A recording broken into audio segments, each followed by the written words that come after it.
ये बापू नहीं है, डाकू है। बापू नाम तो शर्म आती है कहते हुए। या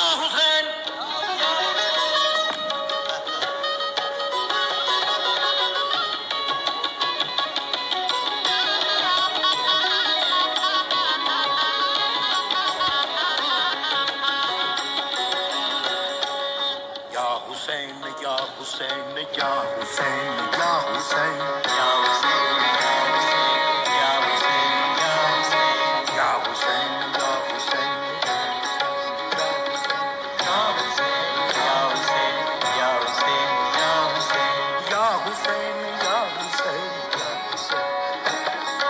या हुसैन, या हुसैन, या हुसैन, या अल्लाह अकबर।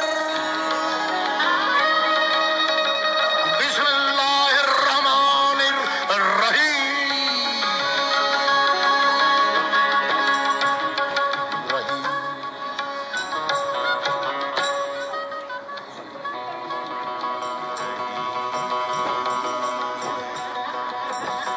कर खुदा की बंदगी।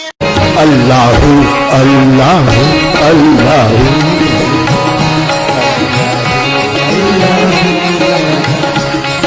कहाँ नमामि शमीशान। अली मौला, अली मौला, मौला अली मौला,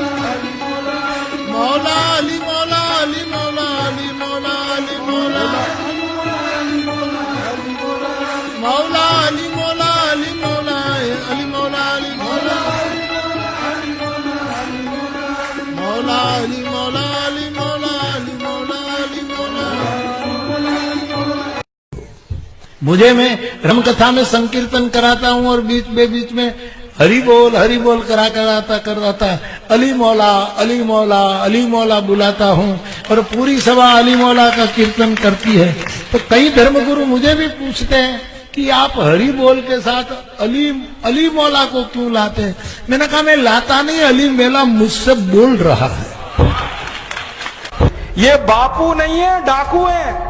बापू नाम तो शर्म आती है कहते हुए। मैंने देखा है क्या क्या पाखंड और नौटंकी चलता है।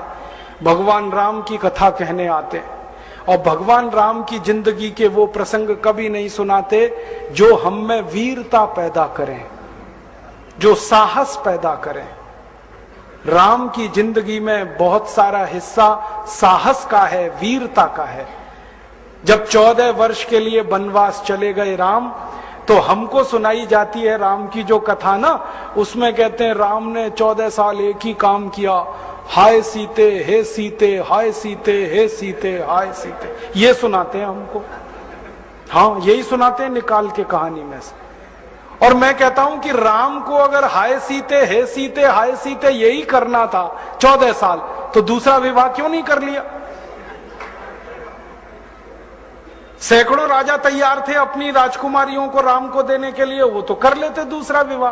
क्योंकि हाय सीते हे सीते, हाय सीते हे सीते, एक स्त्री के लिए अगर वो इतने ही बिलख रहे थे, तड़प रहे थे, दूसरा विवाह कर लेते। तो ये सब चुप हो जाते हैं, फिर बात नहीं करते। फिर मैं उनको रामायण में से निकाल के दिखाता हूं, देखो राम ने हे सीते हाय सीते कहा नहीं कहा ये मुझे नहीं मालूम, लेकिन 14 साल वन में रहते हुए सैकड़ों राक्षसों का संहार किया उन्होंने, मारा उनको और धर्म राज्य की स्थापना कराई। ये कहानी नहीं सुनाते क्योंकि इससे वीरता पैदा होती है। तो राम का जो वीरत्व है वो नहीं सुनाएंगे आपको, उनकी जो कमजोरियां हैं वो सुनाते हैं आपको।